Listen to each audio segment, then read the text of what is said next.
So hello everyone, आई hope आपने हमारा last amines वाला लेक्चर भी देख लिया होगा। सो अब वक्त है थोड़ा सा इनऑर्गेनिक केमिस्ट्री को भी देख लें। जो हमारा आज का टॉपिक है वो है कोऑर्डिनेशन कंपाउंड। तो इसकी अगर मैं बात करूं ओवरव्यू की, आज हमने जो पढ़ा है इसमें हमने बेसिकली इस चैप्टर को हमने दो पार्ट में डिवाइड करा है, क्योंकि बड़ा लेक्चर हो जाता बहुत, तो हमने 2 घंटे के आसपास लग रहे थे। तो हम इसके दो पार्ट्स में इसको पढ़ने वाले हैं। तो फर्स्ट पार्ट में हमने जो पढ़े हैं टॉपिक्स वो पढ़े हैं ऑलमोस्ट। मैं आपको आज का जो ओवरव्यू दे रहा हूँ मैं, आज हमने क्वेश्चन भी करे और थ्योरी भी करी है। सो हमने सबसे पहले ये देखा है कि कोऑर्डिनेशन कंपाउंड वगैरह होता क्या है। हमने लिगेंड्स के बारे में पढ़ा है कि लिगेंड्स क्या होते हैं। हमने लिगेंड्स के ही टाइप्स ऑफ लिगेंड्स पढ़े हैं, मोनोडेंटेट, बाइडेंटेट, ये सब पढ़ा है क्या क्या होता है। देन हमने कुछ टर्मिनोलॉजी पढ़ी है कि ये डब्बा जो होता है ये क्या डिनोट करता है, क्या चार्ज होता है। ये डबल शॉट्स को देखा है थोड़ा सा, और उसका भी आइडिया लिया है। और साथ ही साथ हमने वर्नर थ्योरी देखी है आज के लेक्चर में। देन हमने आपके टाइप्स ऑफ कॉम्प्लेक्स देख लिए, टाइप्स ऑफ कॉम्प्लेक्स हमने देख लिए। देन हमने एक बहुत इंपॉर्टेंट टॉपिक जिससे काफी अच्छे सवाल आते हैं, आईयूपीएससी जैसा इंपॉर्टेंट टॉपिक देखा है, जिसमें हमने बहुत सारे डिटेल में बहुत सारे हमने एग्जांपल्स करे, एज वेल एज क्वेश्चन भी हमने भर भर कर करे हैं। देन हमने लास्ट टॉपिक अपना देखा था आइसोमेरिज्म का। इसमें तो कोई ऐसा मैं अगर बताऊं तो ये बहुत ज्यादा लेस इंपॉर्टेंट टॉपिक है। जो आज का हॉट टॉपिक्स है ना जो हमारा, वो ये दोनों है। इन दोनों से भर भर के क्वेश्चन आए हुए हैं, लिगेंड्स और टाइप्स ऑफ लिगेंड्स, और आईयूपीएससी से भी काफी ज्यादा क्वेश्चन देखने को मिलते हैं। तो देन हम क्वेश्चंस की बात करें, अपना क्वेश्चन भी हमने इस क्वेश्चन में ठीक ठाक डिस्कस कर लिए हैं, अराउंड 19 के आसपास क्वेश्चन डिस्कस करें। बट आईयूपीएससी में जो हमने एग्जांपल्स लिए और समझे हैं ना, मतलब वो बहुत ज्यादा समझे हैं। तो इसमें ही काफी सारे क्वेश्चंस भी ऑलमोस्ट हमारे कवर हो गए थे जो आईयूपीएससी वाला पढ़ता, बट हमने अराउंड 19 के क्वेश्चन लिए। अब आपको क्या करना है, आपको जैसे पता है हमें वीडियो को पॉज करके क्वेश्चन सॉल्व करना है। आप वीडियो को देखते जाइएगा, समझते जाइएगा। अगर कोई भी डाउट है कमेंट कर दीजिएगा, कमेंट योर डाउट, अगर कुछ भी आए किसी भी क्वेश्चन में आए। और साथ ही साथ आपको अपने डाउट एंड होमवर्क आंसर ये आपको कमेंट करना होगा। और जो भी हम बीच में आपसे कहते हैं कि आप इस क्वेश्चन का आंसर बताइए, जो भी आप क्वेश्चन भी सॉल्व करते हैं उसका भी आंसर आप लिखिए। बेसिकली वी वांट कि एक इंटरेक्शन बढ़े। साथ ही साथ आपको यहाँ पे टेलीग्राम्स के हमारे क्यूआर कोड मेरे हिसाब से नजर आ ही रहे होंगे। सो जाइए हमसे कनेक्ट हो जाइए इन क्यूआर कोड्स के थ्रू, हमारा टेलीग्राम ग्रुप ज्वाइन कर लीजिए, हमारे इंस्टाग्राम पर भी फॉलो कर लिए। और हम नेक्स्ट लेक्चर में हम बताएंगे एक स्पेशल चीज थोड़ी सी इसके बारे में, कि हमने एक और चीज आपके लिए लाई है, बट अभी इस लेक्चर में आपको वो नहीं मिलेगी, क्योंकि चैप्टर पूरा होने के बाद ही आप उसको यूज कर सकते हैं। सो आपको नेक्स्ट लेक्चर में मिलेगा। और साथ ही साथ हमारी जो प्ले है वो आप उसकी आपको लिंक डिस्क्रिप्शन में मिल जाएंगे। जितने भी हमने चैप्टर्स पढ़ लिए अभी तक, 4-5 चैप्टर्स हमारे हो गए हैं। वन शॉट हमने बहुत अच्छी तरीके से पढ़ लिया है। बस आपको लगे रहकर मेहनत करते जाना है, आखिरी दिन तक आप थ्योरी क्वेश्चंस की प्रैक्टिस करते रहिए। पीवाईक्यूज एमएसटी सीईटी के लगाते रहिए, क्योंकि वही हमारे लिए सबसे ज्यादा रेलेवेंट है। आपको बहुत जबरदस्त स्कोर आने के बहुत ज्यादा चांसेस हैं। आप इंप्रूव करेंगे ही करेंगे। आप आज जिस लेवल पर हैं, आप एक महीने बाद काफी अच्छे लेवल पर जा चुके होंगे हमारे लेक्चर्स को अटेंड करके। यस, चलिए शुरू करते हैं हमारा लेक्चर। स्टार्ट करते हैं अपना कोऑर्डिनेशन कंपाउंड। सबसे पहले कंपोनेंट्स ऑफ कोऑर्डिनेशन कंपाउंड आता है हमारा टॉपिक। इसमें हमें ये लिखा हुआ है कोऑर्डिनेशन कंपाउंड है K4FeCN6। अच्छा जी, ठीक है। इसमें सबसे पहले मैं इसको क्लासीफाई कर देता हूँ थोड़ा सा, एनायन और कैटायन में करके देखते हैं इसे। आप मुझे बताइए, इसमें पोटेशियम कैटायन इतना तो आई गेस सभी को आता होगा कि K4 जो है हमारा वो है कैटायन, एंड हमारा जो एनायन है वो ये पूरा पार्ट है। ये हमने बेसिक बिल्कुल बचपन में जो हम करते थे वो वाला उससे ही हमने करा है कि ये कैटायन और एनायन हमने फाइंड आउट कर लिया, ठीक है। अब यहाँ पे ये क्या लिखा है इन्होंने, काउंटर आयन। तो काउंटर आयन मतलब ऐसा आयन जिसमें कुछ ऐसा स्फेयर वगैरह ना हो। यहाँ पे ये जो बॉक्स दिख रहा है ना आपको, इस बॉक्स को हम कहते हैं कोऑर्डिनेशन स्फीयर। इस बॉक्स के अंदर जो भी हो उसको हम कहते हैं वो कोऑर्डिनेशन स्फीयर के अंदर है। जैसे ये लिखा हुआ है FeCN46 जो हमने यहाँ पे ड्रॉ किया है, ये हमारे इस बॉक्स के अंदर है। इसी बॉक्स को हम बेसिकली कहते हैं कोऑर्डिनेशन स्फीयर। देन हमारे पास हमने ये देखा काउंटर आयन मतलब वो जो सिंपल हो, उसमें कोई भी हमारे पास ऐसे बॉक्स ना हो। अब आता है कॉम्प्लेक्स आयन। कोई भी ऐसा कंपाउंड या फिर कुछ भी आपको ऐसा दिखे जो इस ब्रैकेट के अंदर हो, उसको हम कहते हैं कॉम्प्लेक्स। अब कॉम्प्लेक्स अगर उस पर चार्ज हो तो हम उस पर कह देंगे कॉम्प्लेक्स आयन। जैसे यहाँ पे चार्ज है कॉम्प्लेक्स आयन, अगर यहाँ पे चार्ज जीरो होता तो हम इसको खाली कहते हैं कि कॉम्प्लेक्स है, सिंपल। देन कोऑर्डिनेशन स्फीयर हमने ये देखा, जो भी बॉक्स के अंदर होगा उसे हम कोऑर्डिनेशन स्फीयर कहेंगे। अब यहाँ पे दो चीज आती है, एक सेंट्रल मेटल एटम और दूसरा आता है लिगेंड। सेंट्रल मेटल एटम, सबसे पहले मेटल तो सबको पता है क्या होता है। जनरली इस पे जो मेटल होते हैं हमारे डी ब्लॉक के ही बनाते हैं, क्योंकि उनकी प्रॉपर्टी होती है हमारा कॉम्प्लेक्स फॉर्मेशन की, जो हम आने वाले कुछ लेक्चर में डी एंड एफ ब्लॉक वाले लेक्चर में भी देखेंगे। ये होता है हमारा ये हमारा सेंट्रल मेटल आयन हो गया, ठीक है। अब हमारे लिगेंड क्या होते हैं। लिगेंड ऐसा ऐसा हमारा एटम या मॉलिक्यूल, ऐसा मॉलिक्यूल जो केपेबल हो लोन पेयर डोनेट करने के, जो डोनेट करता हो लोन पेयर, उसको हम कहते हैं लिगेंड। ऐसा एटम। अब यहाँ पे लिगेंड क्या करता है, ये हमारा साइनाइड लिगेंड है, इसमें हमारे पास लोन पेयर होता है साइनाइड के पास, जो कि बेसिकली कार्बन एटम पे होता है। थोड़ी डिटेल में बात करें तो अब यहाँ पे आयरन है Fe2+, आयरन की कॉन्फ़िगरेशन जो होती है वो हम लिख लेंगे। फिर हम देखेंगे कि इसके बाद जो डी ऑर्बिटल खाली होगा तो उसमें ये लोन पेयर डोनेट कर देते हैं और यहाँ पे एक बॉन्ड बनाते हैं। उस बॉन्ड का नाम आई होप आप सभी को पता होगा, वो होता है कोऑर्डिनेट बॉन्ड। कोऑर्डिनेट बॉन्ड में क्या होता है कि लिगेंड जो होता है अपना लोन पेयर, कोई भी एटम है जो अपना लोन पेयर डोनेट कर रहा हो, मतलब जो दोनों इलेक्ट्रॉन्स हो वो एक ही एटम से आ रहे हो, ना ही शेयरिंग हो रही है, ना ही ऐसा हो रहा है कि प्लस और माइनस हो, या दो के हमारा एक लूज कर रहा है गेन कर रहा है, नहीं, दोनों के दोनों हमारे जो इलेक्ट्रॉन है वो एक ही एटम डोनेट करता है। तो ये हमारा होता है कोऑर्डिनेट बॉन्ड में। सो ये हमने थोड़ा सा बेसिक देख लिया है। अब चलते हैं नेक्स्ट टॉपिक की तरफ। अब यहाँ पे लिगेंड्स की क्लासिफिकेशन होती है कि लिगेंड्स किस किस तरीके के होते हैं। ठीक है, तो समझते हैं। सबसे पहले मोनो। मोनो का मतलब सबको पता है, वन। बाय का मतलब क्या होता है, दो। अच्छा, अब यहाँ पे एक चीज आती है denticity. So what do we mean by denticity?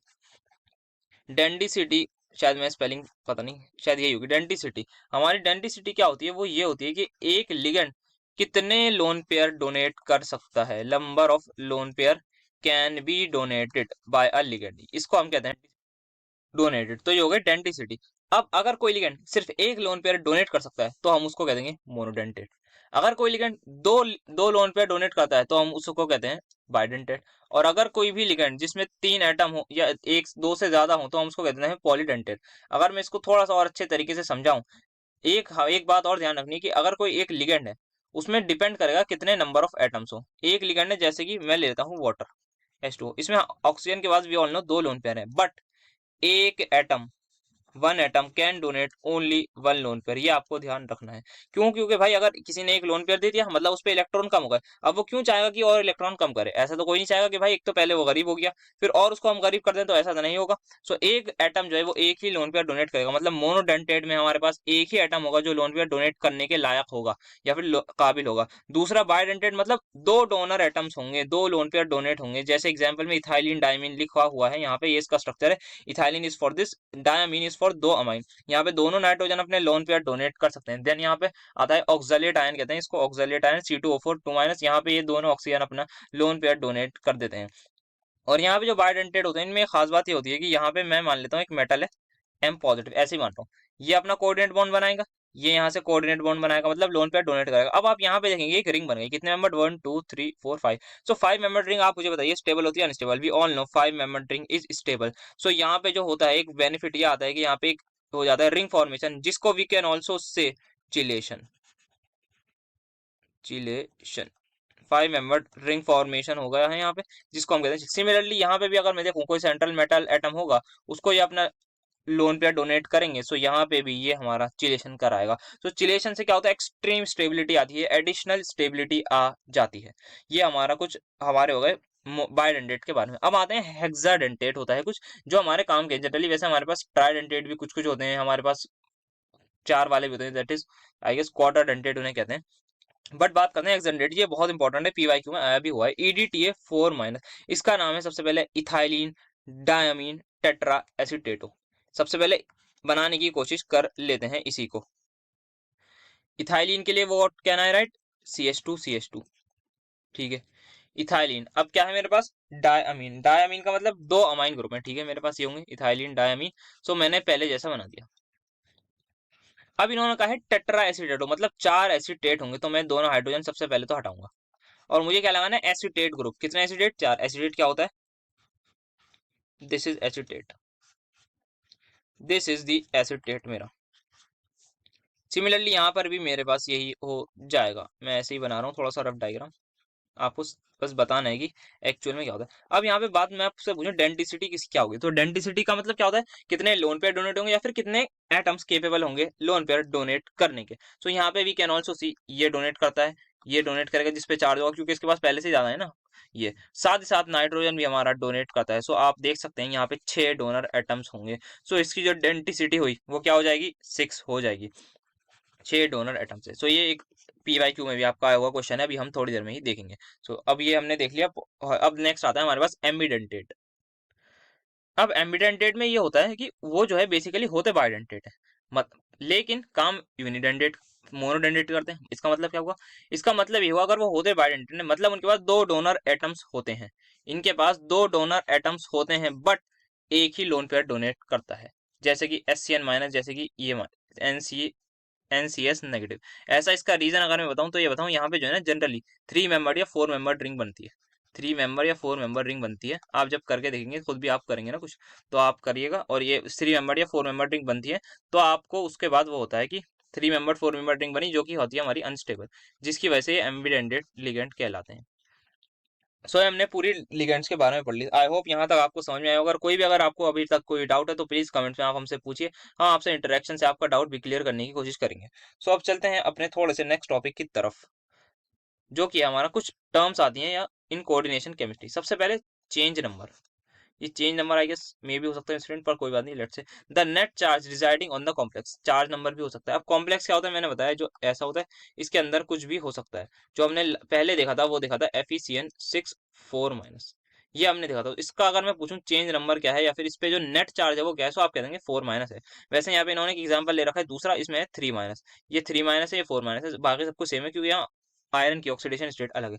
अब आता है एक चीज कोऑर्डिनेशन नंबर। अच्छा, the number of ligand donor atoms directly attach to central metal ion. अच्छा, इन्होंने कहा है कि जो लिगेंड्स के एटम्स हैं डायरेक्टली अटैच्ड हों, उसको हम कहेंगे कोऑर्डिनेशन नंबर। जैसे मैं बात करूं, यहाँ पे कितने हमारे डोनर एटम्स हैं, यहाँ पे आप कह देंगे यहाँ पे डोनर एटम्स जो हैं वो है मेरे 6, तो मैं कह दूंगा कि इसका जो कोऑर्डिनेशन नंबर है वो हो जाएगा 6।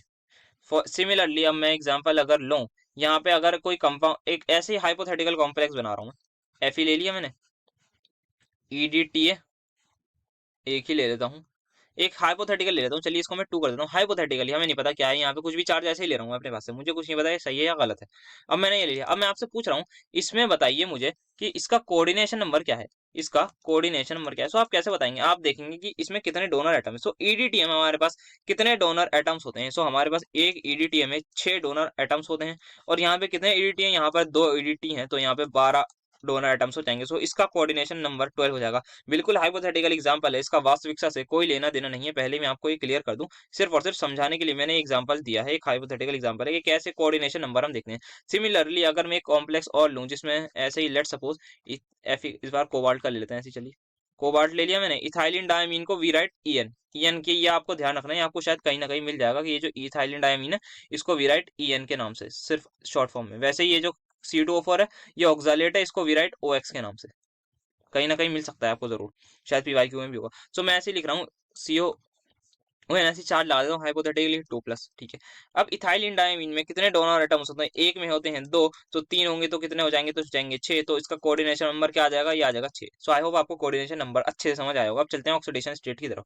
अब ऑक्सीडेशन स्टेट क्या होती है, the charge carried by metal. ये तो आपने हमारे मेरे हिसाब से रेडॉक्स रिएक्शन वगैरह सब पढ़ते ही आ रहे हैं कि एक उस पर कितना चार्ज होगा। अगर यहाँ पे FeCN6 ये एग्जाम्पल है, इसमें जो है CN क्या है, CN माइनस होता है। CN माइनस मतलब एक CN पर कितना चार्ज होता है, एक CN पर होता है -1 का चार्ज, एक CN पर -1 का चार्ज होता है, ठीक है, ये बात हमने देख ली। अब एक CN पर -1 का अगर चार्ज है, मैं इसका चार्ज ले रहा हूँ x ले लिया, प्लस 6 CN है, ठीक है, एक CN पर कितना चार्ज है, -1, ये लिख लिया मैं।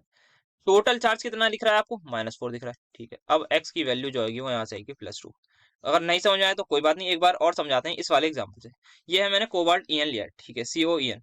अब कोबाल्ट है, कोबाल्ट को मैं लेट सपोज ले लेता हूँ x, इसकी ऑक्सीडेशन स्टेट, इस पे जो चार्ज है वो मैंने ले लिया x। चार्ज कौन सा, इंडिविजुअल चार्ज, ठीक है, प्लस कितने EN है, 3 EN है। अब मुझे बताइए, यहाँ पे पीछे आपने इथाइलिन डायमीन देखा होगा, क्या यहाँ पे कोई चार्ज दिख रहा है इस इथाइलिन डायमीन में, आप कहेंगे नहीं, यहाँ पे ताकत हमारे सिर्फ और सिर्फ न्यूट्रल है, लोन पेयर तो है इस पे, पर ये न्यूट्रल है, ठीक है। तो इसका मतलब इसका चार्ज कितना हुआ, कॉन्ट्रीब्यूशन 0, इज इक्वल्स टू कितना कर दूं मैं, total charge on the complex, तो हो जाएगा 3। सो x की वैल्यू क्या आ गई मेरी 3। So this is how we will calculate oxidation state. I hope आपको ये भी समझ में आया होगा। यहाँ पे कुछ क्वेश्चन लिखा है, ये भी देख लेते हैं। When coordination number of the metal ion is to be determined, always check the type of. हाँ देखिए, ये हमने देख लिया, ये टाइप अगर हमें वो करना हो कोऑर्डिनेशन नंबर निकालना, हमने कहा था कि भाई इसका वो देखो कि बाइडेंटेड है तो इसका मतलब डबल होगी, तो इसकी जब भी हमने 2 से मल्टीप्लाई करती है, तो हमने ये पहले ही देख लिया। ईच मोनोडेंटेड लिगेंड कॉन्ट्रीब्यूट्स 1, बिल्कुल सही बात है, और बाइडेंटेड 2 करते हैं, हमें भी पता है, हमने देख लिया। हमने तो हेक्साडेंटेट का भी यहाँ पे एग्जांपल देख लिया, ये तो खाली मोनो और बाई की बात कर रहे हैं। सो हम थोड़ा और डिटेल में चलते हैं। सो अब नेक्स्ट टॉपिक के हाथ है हमारा बहुत ही बेसिक सा, double source and coordination compounds होते क्या है। सो बेसिकली कॉम्बिनेशन ऑफ 2 और more stable compounds in stoichiometric ratio होता है। कि कोई स्टोचोमेट्रिक आपको पता ही क्या होता है, वो हमारे पास नॉर्मल 1 2 3 4 ऐसे रेशो होंगे। अब कॉम्बिनेशन ऑफ 2 और मोर स्टेबल कंपाउंड्स, या फिर मैं कहूँ एक सॉल्ट ए है, एक सॉल्ट बी है, जब दोनों आपस में मिलेंगी तो हमें एक कंपाउंड देंगी, या फिर एक नई चीज बनेगी, जिसको हम कहते हैं एडिशन कंपाउंड। अब ये जो एडिशन कंपाउंड है ये हमारे दो तरीके के होते हैं, ये जो आपने लिखा है ना डेफिनेशन, ये हमारी है एडिशन कंपाउंड की बेसिकली डेफिनेशन।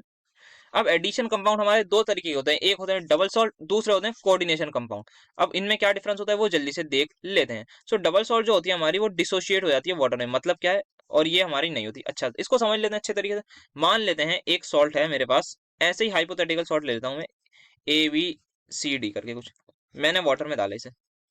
अब ये एनायन है, ये कैटायन है, ये सॉरी ये कैटायन, ये एनायन, ये कैटायन, ये एनायन। अब मैंने पानी में डाला, ठीक है। अब मैंने पानी में देखा कि ये मुझे कुछ इस तरीके से नजर आ रही है, कि मतलब अगर मैं इसको देखूं अपने वाटर में एक्वस सॉल्यूशन में, सारे के सारे एनायन कैटायन मुझे नजर आ रहे हैं, ठीक है। बट एक सॉल्ट लेट सपोज ले लेते हैं ऐसी, PQRS। अब मैंने इसको वाटर में डाला तो मुझे दिखा कि पी तो मुझे दिख रहा है, बट साथ में मुझे कुछ अजीब सी चीज नजर आ रही है कि मुझे क्यों नहीं दिख रहा, ना आर दिख रहा। हो सकता है मुझे क्यों दिख रहा हो, आर नहीं दिख रहा हो, कुछ दिख रहा है। बट ऐसा हुई ये बात हुई है कि यहाँ पे जितने भी एनायन और कैटायन थे सारे मुझे वाटर में मिल रहे हैं। बट यहाँ पे ऐसा हुआ है जितने भी एनायन कैटायन थे सारे नहीं मिले, उनमें से एक आध मिला है और कुछ नहीं मिले। तो मतलब वो कहाँ गायब हो गए। तो वो चीज आती है हमारी कोऑर्डिनेशन कंपाउंड में, कि अगर हमने जो है डबल सॉल्ट और कोऑर्डिनेशन कंपाउंड का डिफरेंस ये होता है कि जो है डबल सॉल्ट में सीधा सीधा ये पानी में डिसोशिएट हो जाते हैं, बट यहाँ पे ड्यू टू बिकॉज ये कॉम्प्लेक्स फॉर्म कर लेते हैं, ये हमारे डिसोशिएट नहीं होते, ये इस फॉर्म में दिखाई देते हैं। जैसे कि अब एग्जांपल, लाइव एग्जांपल यहाँ पे लिखा हुआ है, एफ इसका लिखा हुआ है, इसको मैं ऐसा करता हूँ नेक्स्ट पेज पे ले लेता हूँ। अब जैसे ये कार्बोनाइट लिखी है, अगर मैं इसको पानी में डालूंगा तो मुझे K+ मिलेगा, मुझे Cl- मिलेगा, मुझे Mg भी मिलेगा। अब वाटर में तो कोई ऐसा मिलेगा नहीं, तो वाटर ही होगा, सो Cl यहाँ पे मैंने लिख दिया है। बट अगर वहीं मैं यहाँ पे पोटेशियम फेरोसाइनाइड को डालूंगा वाटर में तो मुझे K+ तो मिलेगा, बट मुझे Fe+ नहीं मिलेगा और ना ही मुझे Cn- मिलेगा। मुझे इनका एक कॉम्प्लेक्स फॉर्म स्टेट मिलेगी जो कि होगी है। तो यही डिफरेंस होता है कोऑर्डिनेशन कंपाउंड और डबल सॉल्ट में, कि डबल सॉल्ट आराम से सारे आयन मिल जाएंगे, हमारे जो है इसमें आयंस नहीं मिलेंगे। बेसिकली हम कहते हैं जो सॉल्ट है इसमें वो पूरी डिसोशिएट हो जाती है, और इसमें जो है सॉल्ट हमारी डिसोशिएट नहीं होती, वो एक कॉम्प्लेक्स बना चुकी होती है जिसकी वजह से वो पूरी तरह से डिसोशिएट नहीं होता। यहाँ पे इनके बीच में आपस में कोऑर्डिनेट बॉन्डिंग हो चुकी है। तो ये हमने कुछ देख लिया है। अब वक्त आ गया है, हम जैसे कि आपको पता है हम क्वेश्चंस तो अब करते हैं, हमने नेक्स्ट लेक्चर से अपना पैटर्न भी चेंज करा है, तो हम क्वेश्चन अब करते हैं थोड़ा सा टॉपिक होने के बाद। सो अब वक्त आ गया है क्वेश्चन करने का, तो चलते हैं हम क्वेश्चन की तरफ। आपको पता है आपको वीडियो पॉज करनी है, और आपको एक और काम करना है, आप जब वीडियो पॉज करें तो आप कोशिश करिए कमेंट में एक बार आंसर लिखें, ताकि हम आप में इंटरेक्शन देखें, और जो जो बच्चा पढ़ रहा है फिर हम उससे पर्सनली भी बात करने की कोशिश करेंगे। हमारा टेलीग्राम व्हाट्सएप आपके पास सब है, तो आप हमसे कनेक्ट होइए, हम आपको गाइड करने में भी खुश होंगे। सो आप जाइए जल्दी से, अब चलते हैं हम क्वेश्चन की तरफ। सो चलिए करते हैं स्टार्ट पहले क्वेश्चन से। सो फर्स्ट क्वेश्चन हमारे पास, the correct charge on and coordination number of Fe in K3 FeCN6 are respectively. So जैसा कि आप होता है वीडियो को पॉज करिए और जल्दी से आंसर कीजिए, और इतने हम भी अपना क्वेश्चन को सॉल्व करते हैं। सो आई होप आपने वीडियो पॉज करके क्वेश्चन सॉल्व कर लिया, और करते हैं हम भी सॉल्व करने की कोशिश। तो यहाँ पे सबसे पहले करेक्ट चार्ज बताना है और coordination number. So coordination number सबसे पहले देख लेते हैं क्योंकि सबसे आसान चीज है। यहाँ पे कितने लिगेंड्स है, 6 लिगेंड है। क्या ये मोनोडेंटेट है या बाइडेंटेट है, हमने पढ़ा है CN हमारा मोनोडेंटेट है। सो कोऑर्डिनेशन नंबर हमारा सीधा सा आ गया 6, क्योंकि हमारे क्या है, मोनोडेंटेट है, एक ही एटम डोनर है। अब बात आती है चार्ज की, वो कैसे देखेंगे। अच्छा हमने कॉम्प्लेक्स है, हमने पीछे जो वो सीखा है वो हमने थोड़ा सा अलग तरीके से सीखा था, कि जब इस पे चार्ज हो। अब इसको भी सीख लें। अच्छा पोटेशियम का हमें पता है कंट्रीब्यूशन क्या होता है, 3 पोटेशियम है, एक पोटेशियम का कंट्रीब्यूशन है +1, because we all know K के फॉर्म में हमें आयंस में मिलता है, ठीक है। प्लस आयरन की हमें पता है नहीं, आयरन की निकालनी है, +X कर दिया मैंने, ठीक है। प्लस कितने CN है यहाँ पे, 6। एक CN कितना कंट्रीब्यूशन देता है, -1 का। Is equal to net charge कितना दिख रहा है, यहाँ पे तो कुछ चार्ज नहीं दिख रहा, तो क्या लिखो, 0 लिख देना है, सीधी सी बात है। अब x की वैल्यू क्या आ जाएगी, x +3 will remain as it is, -6 is equal to 0। So x की वैल्यू मेरी आ गई +3। सो मेरा कोऑर्डिनेशन नंबर आ गया था 6, और ये आ गया मेरा 3। सो +3 and 6 will be my answer. So I hope आपने ये क्वेश्चन पहले ही कर लिया होगा, और आप कमेंट भी कर चुके होंगे आंसर को।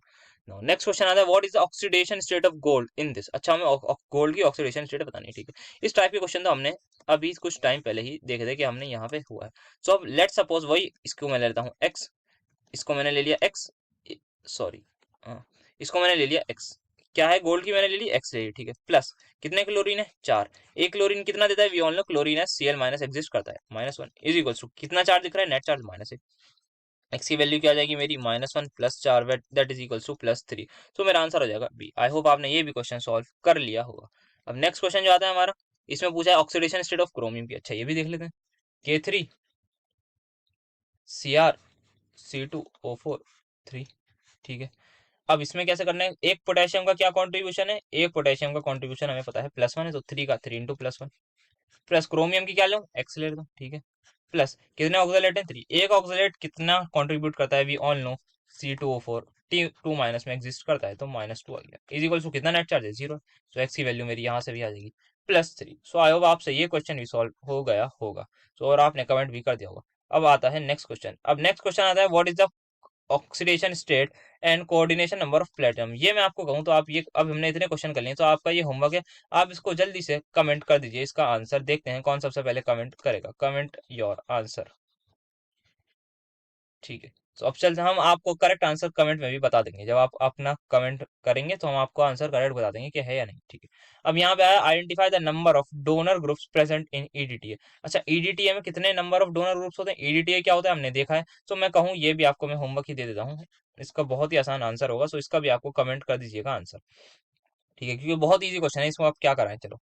What is the coordination number of central metal in this ion, अच्छा इसमें पूछा है सेंट्रल मेटल, अच्छा तो सबसे पहले, अब यहाँ पे कोऑर्डिनेशन नंबर कैसे बताते हैं कि कितने एटम लोन पेयर डोनेट कर रहे हैं आज। अब NH3 जो है कितने हैं, 5 है, एक NH3 में कौन डोनेट करता है, एक अमोनिया, सो NH3 की वजह से आ गए 5, आ गया कोऑर्डिनेशन नंबर। और Cl जो है वो Cl माइनस एग्जिस्ट करता है, वो भी एक ही डोनेट करता है लोन पेयर, सो आ गया एक, तो टोटल कोऑर्डिनेशन नंबर हमारा ड्यू टू अमोनिया आया था 5 और Cl आया था 1, सो कोऑर्डिनेशन नंबर टोटल कितना हो गया, 6। सो ऐसे निकालते हैं अगर कोई भी हमारे पास हेटेरो कॉम्प्लेक्स हो, हेटेरो कॉम्प्लेक्स क्या होता है अभी आगे हम देखेंगे, बने रहिए हमारी वीडियो में। सो ये आंसर हो गया बी। ये देखिए 2023 में बिल्कुल ताजा ताजा क्वेश्चन आया था।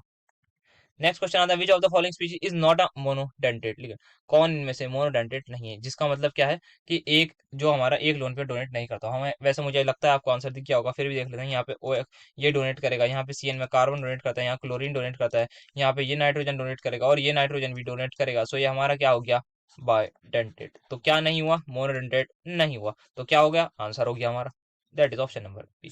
सो आई होप आपने अच्छे खासे क्वेश्चन की प्रैक्टिस कर ली होगी। अब चलते हैं कुछ नया टॉपिक देखते हैं, और आप होमवर्क भी अपने क्वेश्चन जरूर बताइएगा हमें कमेंट में। सो नेक्स्ट है हमारा टॉपिक वर्नर्स थ्योरी। सो वर्नर जो है हमारे, उन्होंने कुछ पोस्टुलेट दिए थे, उन्होंने प्राइमरी वैलेंसी और सेकेंडरी वैलेंसी के बारे में बात करी थी। सो जो वर्नर जो है हमारे, उनके टाइम पे कुछ खास हमारे पास वो नहीं हुआ था, उस टाइम पे बहुत ज़्यादा एडवांसमेंट नहीं थी, कोई डिवाइसेस वगैरह नहीं थी, इसलिए उन्होंने अपने टाइम पे बहुत अच्छी एक थ्योरी दे दी थी। सो अब प्राइमरी वैलेंसी और सेकेंडरी वैलेंसी के बारे में उन्होंने बात करा था, उन्होंने सेकेंडरी वैलेंसी को ये कहा था कि जितने भी हमारे वो हमारा, आप सेकेंडरी वैलेंसी को ऐसे समझ लीजिए, ये इक्वल होती है कोऑर्डिनेशन नंबर के, जितना भी हमारा कोऑर्डिनेशन नंबर होगा वही हमारी सेकेंडरी वैलेंसी कहलाएगी। और जो प्राइमरी वैलेंसी है वो हमारी बेसिकली कहीं ना कहीं रिलेट होती है net charge on the complex से। इसको आप ऐसे समझ लीजिए, नेट चार्ज जो भी हमारा कॉम्प्लेक्स पे होगा वो हमारा होता है प्राइमरी वैलेंसी की वजह से। अच्छा, अभी जो सेकेंडरी वैलेंसी है, उन्होंने कहा था ये है हमारी आयनाइजेबल नहीं है, ये है नॉन आयनाइजेबल, जो कि हमने डबल सॉल्ट उसमें भी देखा था कि ये जितने भी अंदर हमारे कोऑर्डिनेशन स्फीयर के अंदर जितने भी लिगेंड्स होते हैं वो हमारे डिसोशिएट नहीं होते, ड्यू टू वो पहले ही कोऑर्डिनेट बॉन्ड से फॉर्म हो चुके हैं, सो ये हमारे नॉन आयनाइजेबल होते हैं और ये हमारे आयनाइजेबल होते हैं। ये कुछ बातें हैं जो हमें ध्यान रखनी है वर्नर थ्योरी के बारे में, वैसे ये बहुत इंपॉर्टेंट नहीं है इसलिए मैं इसको ज्यादा डिटेल में बात नहीं कर रहा। अब इसका एक क्वेश्चन कुछ इंपॉर्टेंट आता है वो देख लेते हैं। अब यहाँ पे इन्होंने दे रखा है दिस और दिस, यहाँ पे क्या दिया, कॉम्प्लेक्स दे रखा है, अच्छा ठीक है। अब इसमें इन्होंने क्या करा था, वर्नर साहब ने क्या करा, इसकी रिएक्शन करा दी AgNO3 के साथ, ठीक है। अब उन्होंने देखा कि 3 मोल्स जो है वो उसके AgCl के प्रेसिपिटेट हो गए, मतलब क्या हुआ, मतलब ये हुआ, ये उन्होंने रिएक्शन कराई प्लस AgNO3 कराया। अब उन्होंने देखा 3 मोल AgCl के उन्हें प्रेसिपिटेट हो गए, 3 मोल AgCl के आ गए। अच्छा, तो इसका मतलब क्या हुआ, इसका मतलब ये हुआ प्रेसिपिटेट कौन बना सकता है, वही बना सकता है जो सबसे पहली बात आयनाइजेबल हो। तो इसका मतलब 3 क्लोरीन जो है यहाँ पे, तीनों के तीनों क्लोरीन किस वैलेंसी में होंगे, प्राइमरी वैलेंसी का पार्ट होंगे, मतलब हमारे पास जो है वो सेकेंडरी वैलेंसी का पार्ट नहीं होंगे, ये कोऑर्डिनेट बॉन्ड से नहीं फॉर्म हुए हुए होंगे, इसका मतलब ये हुआ। अब यहाँ पे सेकंड केस में इन्होंने जब AgNO3 से इसकी रिएक्शन कराई, तब सिर्फ और सिर्फ 2 क्लोरीन ही इनको मिले या फिर 2 AgCl ही मिले, जिसकी वजह से इन्होंने कह दिया कि 2 जो क्लोरीन है वो तो हमारे यहाँ बाहर है, बट यहाँ पे देख यहाँ बाहर है, दैट इज प्राइमरी वैलेंसी का पार्ट है, क्योंकि ये क्लोरीन जो है इस पे जितना नेट चार्ज होगा उतना ही कॉम्प्लेक्स पे चार्ज होगा। ये बात ध्यान दीजिएगा कि अगर क्लोरीन, एक क्लोरीन पे कितना चार्ज है, -1, 2 पे कितना चार्ज होगा, -2, -2 अगर यहाँ है तो कॉम्प्लेक्स पे कितना होगा, +2, सो 2 चार्ज जो होगा, मैग्नीट्यूड जो होगा चार्ज का वो हमारा 2 ही होगा। सो यहाँ पे 2 क्लोरीन क्या होंगे, हमारे बाहर होंगे, आयनाइजेबल होंगे, ये प्रेसिपिटेट बना लेंगे, सो 2 AgCl इसीलिए यहाँ से प्रेसिपिटेट हुए थे, प्रेसिपिटेट अलग ही दिख जाता है नीचे, शायद आई गेस ये येलो कलर का होता है। देन इन्होंने इसके साथ करा, तो इन्होंने देखा, इन्होंने अब यहाँ पे क्या कम कर रहे हैं, अमोनिया के मोल्स कम कर रहे हैं। तो इन्होंने यहाँ पे फाइनली देखा कि 2 ही मोल मिले। अब यहाँ पे कुछ कुछ जो क्वेश्चंस आते हैं वो ऐसे आते हैं कि अगर इतने मोल्स प्रेसिपिटेट हुए हम उसके, लेट सपोज 3 मोल हमारे हुए थे और हमसे ये हमारे पास नहीं गिवन होता, तो हमें कहते थे कि हमने जो है रिएक्शन करे AgNO3 की कॉम्प्लेक्स की, उससे जो है x number of moles precipitate होगा लेट से, तो बताइए उसका फॉर्मूला क्या होगा। तब हम इसमें इस तरीके से इस क्वेश्चन को अप्रोच करेंगे। आगे हम इसका एक आध क्वेश्चन भी देखेंगे, बट इट इज अगेन मैं कह रहा हूँ बहुत ज्यादा इंपॉर्टेंट नहीं है, क्योंकि हमें ये भी तो देखना है ना कि क्या इंपॉर्टेंट है, क्या करना है, क्या नहीं करना है, उस पर भी ध्यान देना है। तो अब चलते हैं नेक्स्ट टॉपिक की तरफ, जो कि है हमारा ये टाइप्स ऑफ कोऑर्डिनेशन कॉम्प्लेक्सेस। अच्छा, सबसे पहले हमें देखना है on the basis of ligand, और फिर देखना है on the basis of charge on complex ion. अच्छा, अब होमो का मतलब सबको होता है सेम। होमोलैप्टिक कॉम्प्लेक्स एक होता है मेटल आयन एटम और attach to one kind of donor atom. अगर यहाँ पे कोऑर्डिनेट ये कोई एक हमारे पास कॉम्प्लेक्स है Fe, यहाँ पे कोई लिगेंड है और यहाँ पे 6 लिगेंड है मान लेते हैं, वो लिगेंड अगर सारे के सारे लिगेंड सेम है, तब मैं कहूंगा ये है होमोलैप्टिक। बट अगर मेरे पास एक कॉम्प्लेक्स है ऐसा, उसमें 5 तो मेरे पास X है और एक लिगेंड मेरे पास Y आ गया, तो मैं इसे कह दूंगा हेट्रोलैप्टिक लिगेंड, जो कि एग्जांपल में ये दे रखा है CONH3 सारे के सारे क्या है, सेम लिगेंड है, तो इसका मतलब होमोलैप्टिक।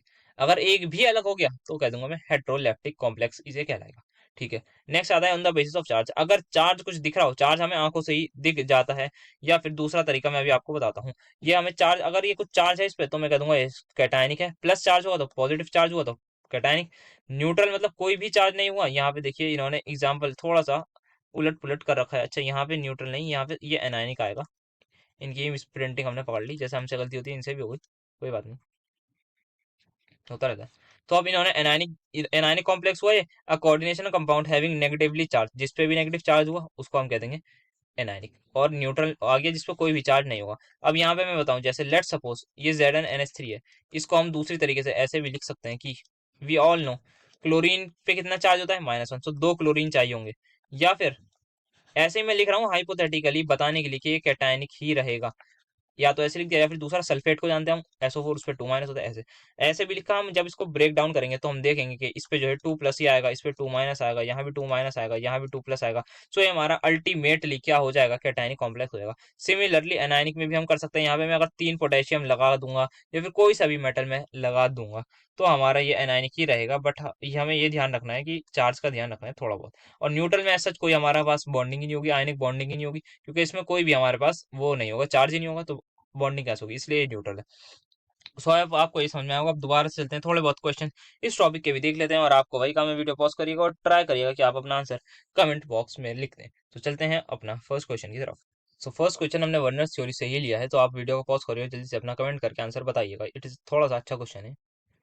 सो आई होप आपने आंसर कर लिया होगा। अब हम करते हैं सॉल्व।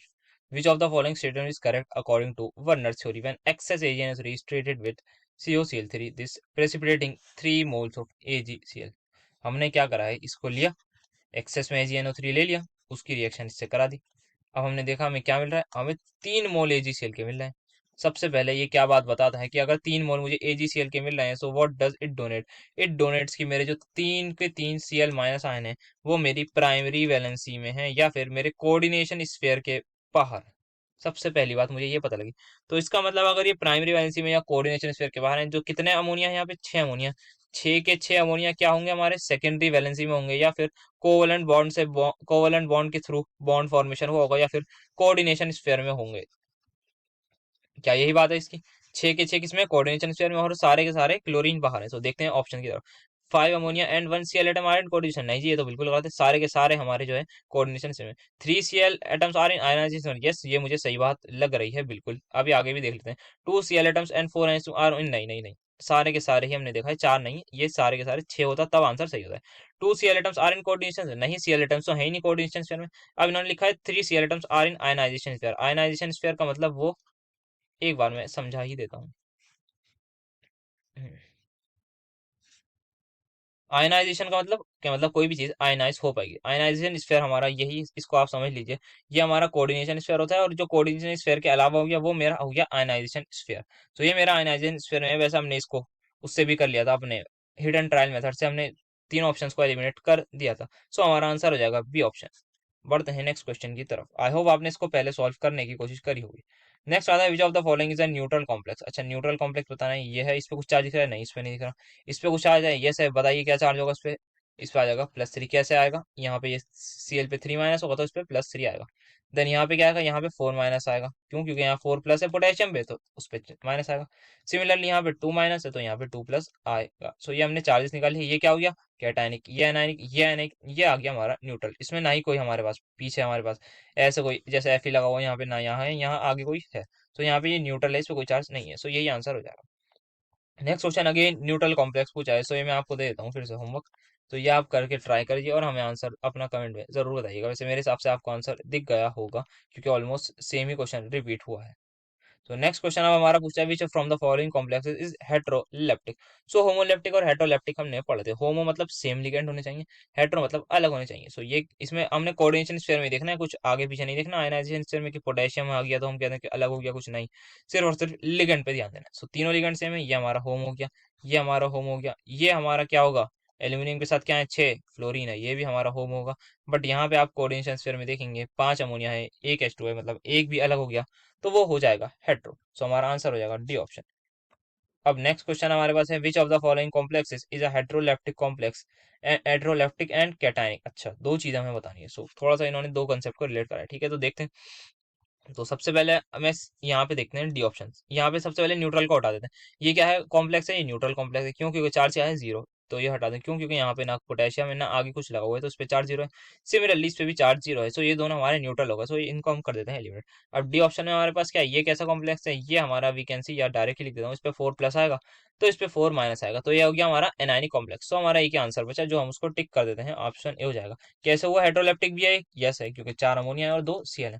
और कैटायनिक कैसे है, Cl पे क्या होता है, एक प्लस होगा -1 होगा, तो यहाँ पे +1 आ जाएगा। सो ये हमने इसके भी कुछ क्वेश्चंस देख लिए हैं। देखिए लास्ट क्वेश्चन हमारा इस टॉपिक का कितना इजी क्वेश्चन है, बस ये देखते ही हमारा आंसर आ जाएगा। इन्होंने तो चार्ज भी दे दिया, बस हमें पता होना चाहिए कि न्यूट्रल क्या होता है और वो क्या होता है। चार्ज भी इन्होंने 4 माइनस दे दिया, 2 प्लस दे दिया, ये सब बता देंगे और without wasting any time answer is B.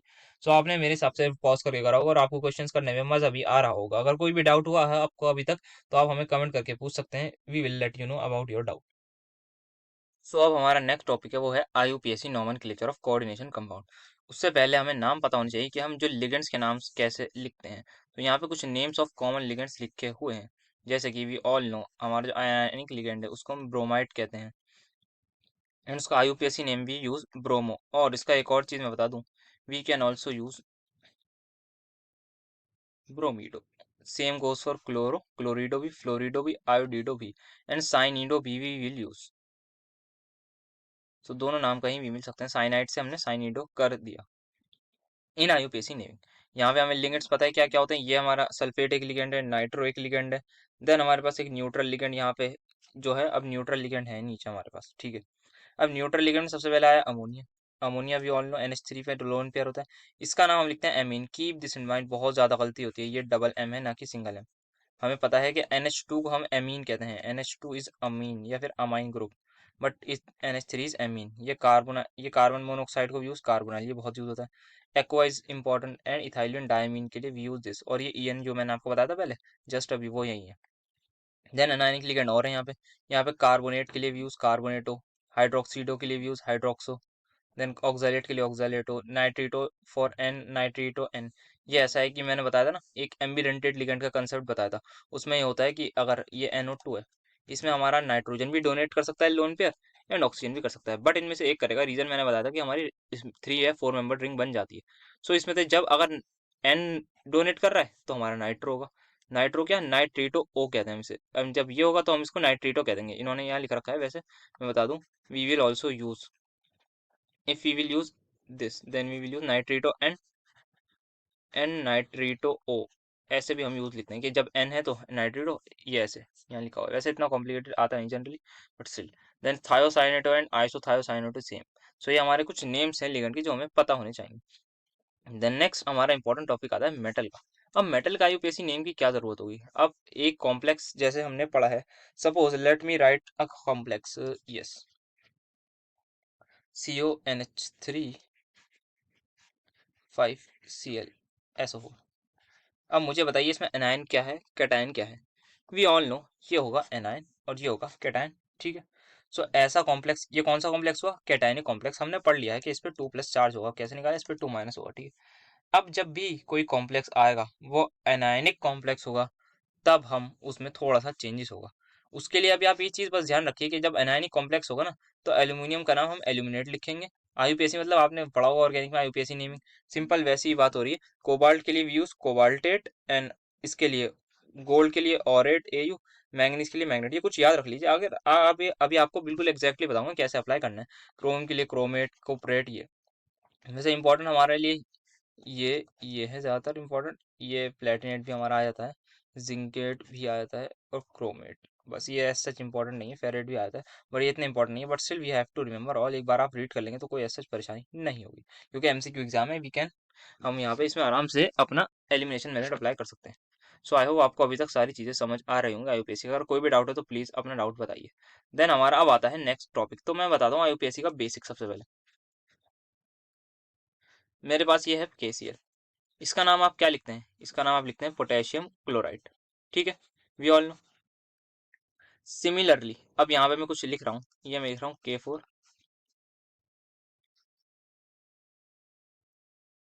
ऐसे ही मैंने लिख दिया शायद, ये ऐसे। और एक मैं ये लिख रहा हूँ पहले, इससे भी आपको समझ। इसका नाम क्या होता है, इसका नाम होता है पोटेशियम सल्फेट, ठीक है जी।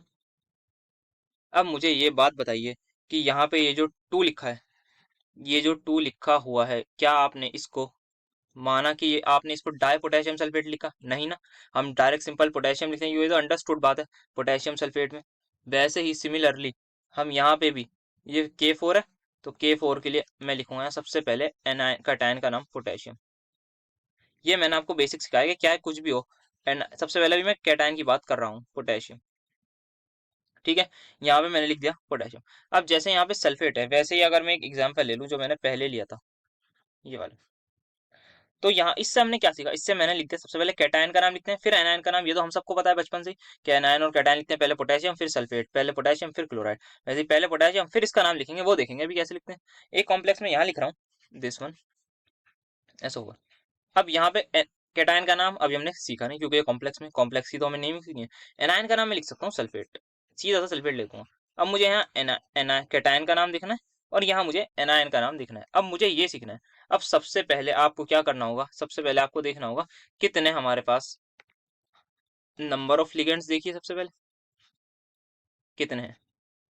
और फिर देखिए क्या, अगर नंबर ऑफ लिगेंड्स हैं, अगर जितने नंबर ऑफ लिगेंड्स है उसके लिए वन के लिए कुछ नहीं लिखेंगे, डाई टू के लिए डाई, थ्री के लिए ट्राई, चार के लिए टेट्रा, पांच के लिए पेंटा, ऐसे लिख दीजिए नंबर ऑफ लिगेंड्स। एक बात हो गई।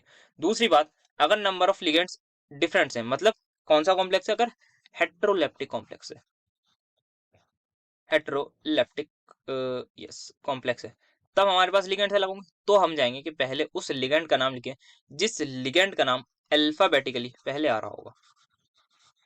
आई होप आपको ये बात समझ में आएगी। मैं रिपीट करता हूँ, अगर नंबर ऑफ लिगेंड्स हमारे पहले देखेंगे कितने लिगेंड है, 1 2 3 4 5 है। ये कब देखना है, ये होमो के केस में देखना है, ठीक है।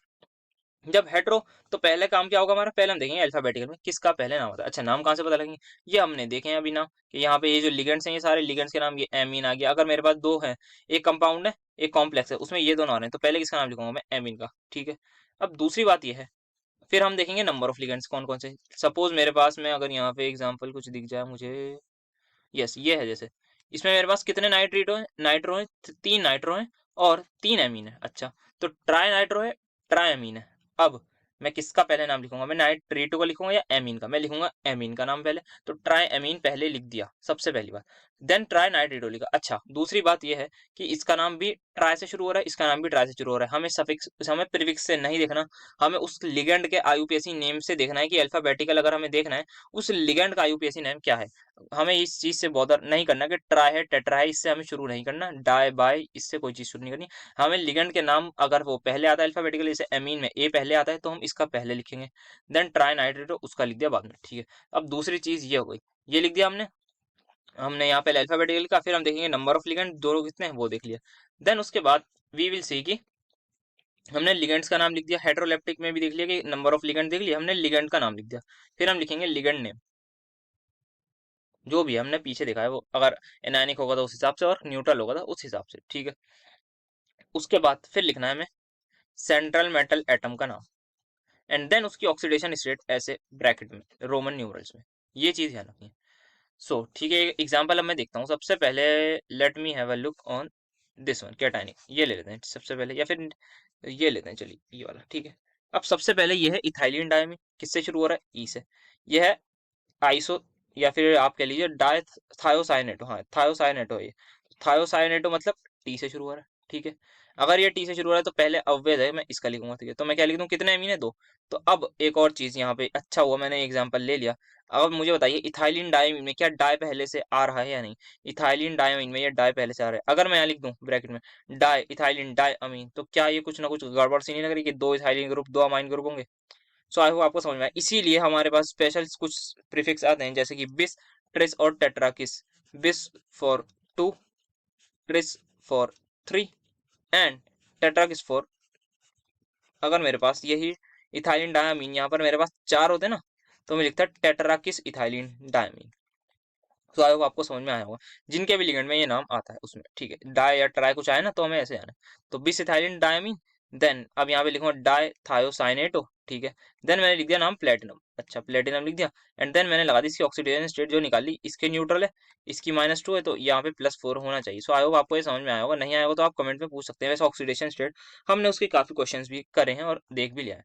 ये हो गया इसका नाम। अब यहाँ पे इसका देख लेते हैं, यहाँ पे आयरन है, यहाँ पे आयरन 5 एक्वा है, तो और यहाँ पे क्या है, ये थायोसाइनेटो, इसका नाम टी से, इसका नाम इसे, ऑब्वियसली इसका लिखूंगा। तो मैंने लिख दिया पेंटा एक्वा, ठीक है। देन मैं लिख रहा हूँ आइसोथायो, आइसोथायोसाइनेटो इसके लिए, इसके लिए। देन मैं लिखूंगा आयरन, एंड देन 3 इसकी ऑक्सीडेशन स्टेट, क्योंकि इसका कॉन्ट्रीब्यूशन -1 का होता है। सो ये हमने लिख दी इसकी। अब सिमिलरली ये टेट्रा एमीन, मतलब एमीन यहाँ ध्यान रखना, डबल एम, टेट्रा एमीन 4 अमीन है, कॉपर 2 आयन। सो ये मैंने लिख दिया इसका कैटायनिक कॉम्प्लेक्स का नाम। अब जो मैंने कहा था आपसे कि भाई ये जो है आप ये नाम याद करिए, एल्यूमिनेट कोबाल्ट। अभी हमने क्रोमियम को सीधा सा क्रोमियम लिख दिया, हमने क्रोमेट क्यों नहीं लिखा। यहाँ पे देखिए, यहाँ पे प्लेटिनम को प्लेटिनेट क्यों नहीं लिखा, फेरस को फेरेट क्यों लिखा, क्यों पर कॉपर को कपरेट क्यों नहीं लिखा, वो हम जब लिखेंगे जब हमारा कॉम्प्लेक्स एनायनिक हो। सो आपको ये बात ध्यान रखनी है, जब भी हमारा कॉम्प्लेक्स एनायनिक होगा तभी हम ये नाम लिखेंगे, दिस वन, ठीक है। अब हमारा कॉम्प्लेक्स जब एनायनिक होगा तब हमें क्या लिखना है, हमें लिखना है कॉपरेट। अब यहाँ पे आता है एनायनिक में, यहाँ पे आयरन क्या आता है, यहाँ पे सबसे पहले लिगेंड्स का नाम, क्या सेम लिगेंड है, हाँ 6 लिगेंड है, हेक्सा, साइनो या फिर साइनिडो लिख देंगे। Then ferrate 2 oxidation state, and then iron यहाँ इसलिए, और यहाँ पे आयरन नहीं लिखा, सबसे पहली बात क्यों नहीं लिखा, क्योंकि ये हमारे पास अनायनिक कॉम्प्लेक्स है, ये अनायनिक कॉम्प्लेक्स है, इसलिए यहाँ पे हम आयरन ना लिख के फेरेट लिखेंगे। वैसे यहाँ सब कितने वाले, कितने ऑक्सालेट है, 3, तो ट्राई ऑक्सालेटो, ऑक्सालेट का नाम ऑक्सालेटो, कोबाल्टेट 3 आयन, और आयन इसलिए क्योंकि ये आयन्स हैं सारे, यहाँ इनके आगे इसलिए लग रहा है आयन, यहाँ पे भी आयन लगा है, यहाँ पे, और आई गेस यहाँ भी आयन लगना चाहिए, मे बी मिसप्रिंट होगा, ठीक है। ये आप देख लीजिएगा, निकल वाला ये भी सेम है। देन ये आ गया न्यूट्रल, न्यूट्रल में हमारे पास क्या होता है, न्यूट्रल में कोई चार्ज नहीं होता, ठीक है। इसका कैसे लिखेंगे, सबसे पहले ट्रायमीन, 3 अमीन के लिए ट्राइनाइट्रेट कोबाल्ट लिख दिया सीधा, उसकी ऑक्सीडेशन स्टेट किसकी वजह से आई है, इस पे -3 है तो उस पे +3 होना चाहिए। अब यहाँ पे आयरन के लिए पेंटा मतलब 5, क्या है, सीओ, सीओ के लिए हम यूज करते हैं कार्बोनाइल, पेंटा कार्बोनाइल आयरन 0, ठीक है। देन यहाँ पे ट्राई एमीन किसके लिए, इसके लिए। देन थायोसाइनेटो कितने ट्राई है, वो भी ट्राई थायोसाइनेटो। एंड देन यहाँ पे इसका नाम लिख दिया रोडियम और इसकी ऑक्सीडेशन स्टेट। तो इस तरीके से हम न्यूट्रल का लिखते हैं। Then compounds containing complex cations and anion, complex cation है और एनायन है। अच्छा यहाँ पे मैंने बता दिया आपको सबसे पहले कि इसका नाम तो ऐसे ही लिख दिया, इसको क्या लिखेंगे, ब्रोमाइड या क्लोराइड या फिर आयोडाइड ऐसे लिखेंगे, इसको लिख दिया एंड में। अब आते हैं इस पे, ब्रोमीडो पहले आएगा या फिर ब्रोमो या फिर एमीन, ऑब्वियसली ए पहले आ रहा है, हमें सफिक्स पे नहीं जाना कि डाई है या बाय है या फिर ये टी से शुरू हो रहा है, नहीं। तो टेट्रामीन 4 एमीन, ठीक है। देन डाई ब्रोमो 2 ब्रोमो आ गए। देन प्लेटिनम 4 ब्रोमाइड 4 इसकी ऑक्सीडेशन स्टेट। सिमिलरली ये दोनों भी आप लोग रीड कर लीजिएगा एक बार। देन यहाँ पे अगर कंपाउंड्स हैं जिसमें कॉम्प्लेक्स एनायंस है, एनायंस क्या होता है, कॉम्प्लेक्स ये, और सिंपल कैटायन कहते हैं हम, सिंपल कैटायन या फिर मेटल कैटायन।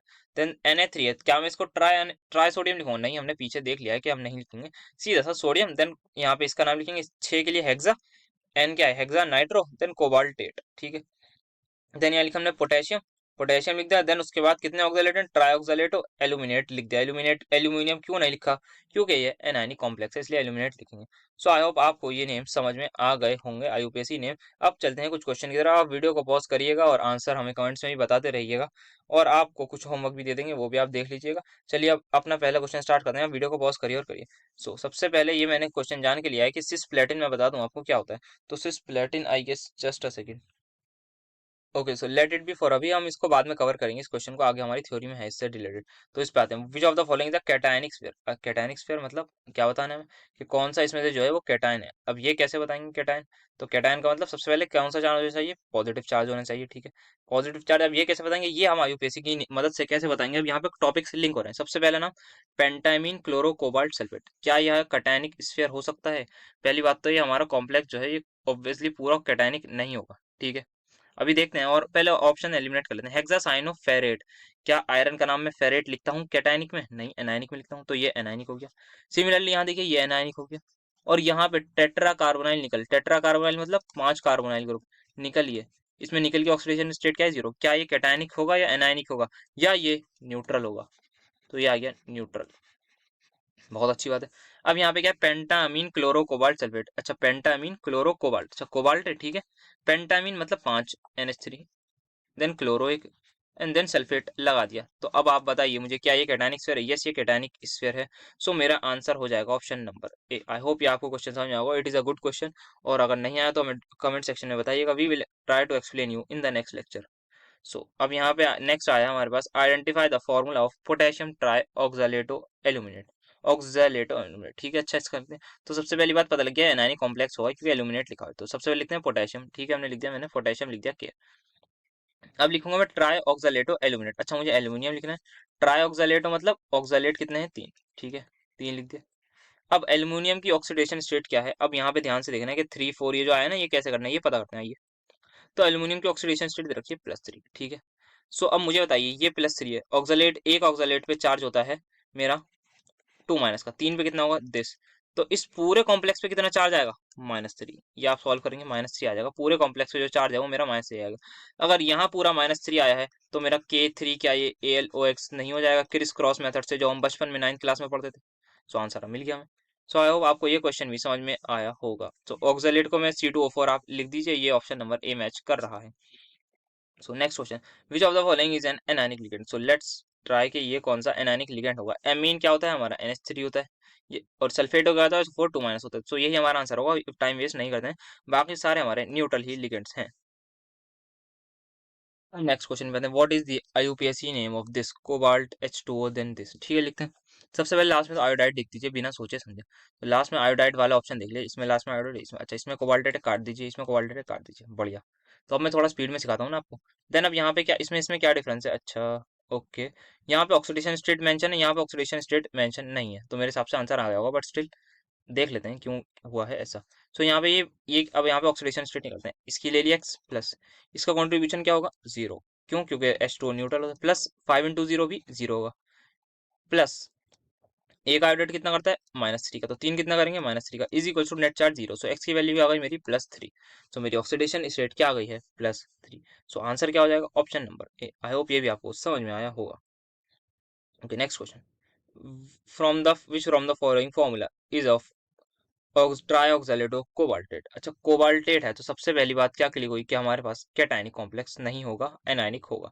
तो सबसे पहले कैटायनिक वालों को कट कर देते हैं। सो ये कैटायनिक है, हटा दीजिए, ये कैटायनिक है, हटा दीजिए, ठीक है। अब यहाँ पे इनकी ऑक्सीडेशन स्टेट का गेम है, वो देखते हैं। तो निकालने खुद ही बनाने की कोशिश करते हैं। सबसे पहले लिख देता हूँ मैं कोबाल्ट, और ट्राईऑक्सालेट मतलब OX, 3 है, ठीक है। अब इन्होंने क्या क्या रखा है, जो ऑक्सीडेशन स्टेट है किसकी, कोबाल्ट की, वो है +3। अगर ये +3 है, और सिमिलरली ये क्या हो जाएगा, -3 चार्ज हो जाएगा, क्योंकि एक पर होता है -2 और 3 पर होगा -3, तो नेट चार्ज कितना आ जाएगा, -3। सो देखते हैं CO। और यहाँ पे तो ये इन्होंने यही गड़बड़ कर दी, इन्होंने ट्राई कोबाल्टेट वगैरह कुछ ऐसा नहीं लिखा, ऐसा तो होता ही नहीं कुछ, हमने देखा ही नहीं कि एक से ज्यादा सेंट्रल मेटल एटम भी हों।